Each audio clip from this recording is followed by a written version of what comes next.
female faces. Unlike the others, they were not whooping and cheering for the young prince and his heroic father. The bard noticed their disapproval, but he didn't care. He didn't sing for women. They couldn't pay for his songs. He would inform other singers he met on the road of the Athenian preferences too, provided they weren't too stuck up to share food and information with him in return. But he might stay in Athens a little while yet. The trial was just beginning, and while Athens itself was a poor hole of a palace, men had come from far and wide to view it, bringing the smell of money with them, more than enough to attract a man who lived by his wits. As the sun began to set, causing the newly built temple, higher on the hill than any of its predecessors, to glow like a beacon, the little man brought his tale to a close. He looked upon his audience, barely able to stand, hugging one another and shaking their fists at the Cretan princess. A good day's work. No one would run him out of the court now.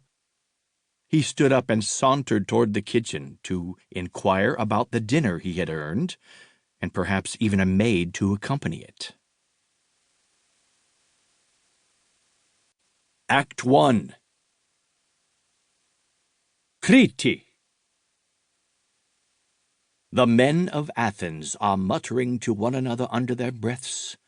The normal boisterous shouts haven't given way to the silence reserved for a sacred ceremony.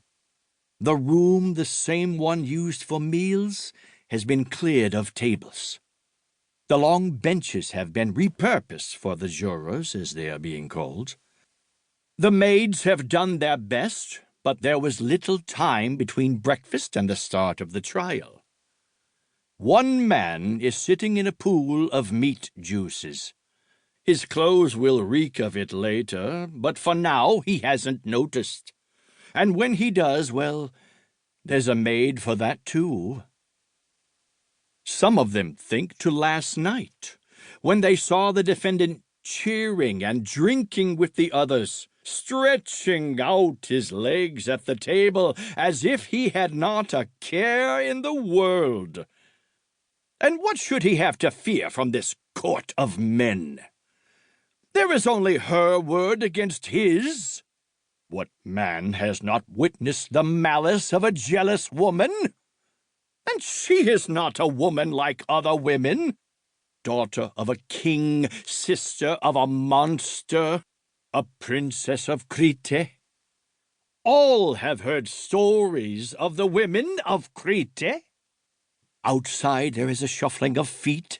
The men straighten in their seats, nudge their neighbors, heads turn expectantly toward the door.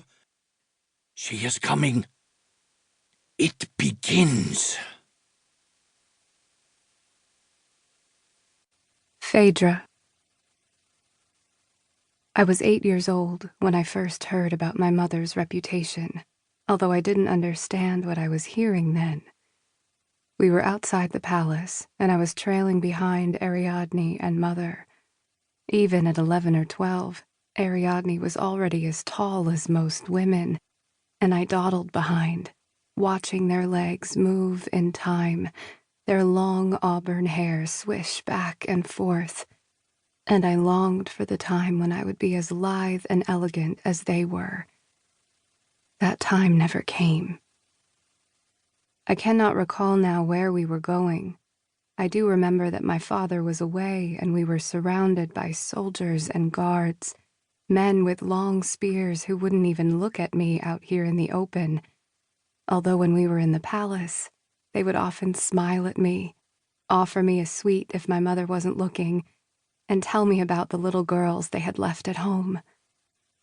They never told Ariadne such things, even though she was far prettier than me. Ariadne turned back and glared at me. "Keep up, Phaedra." My mother paused and turned. It was uncanny how much they resembled one another, their hazel eyes shining in the sun, their skin tanned and glowing, as though my sister was not my mother's daughter, but her own self again.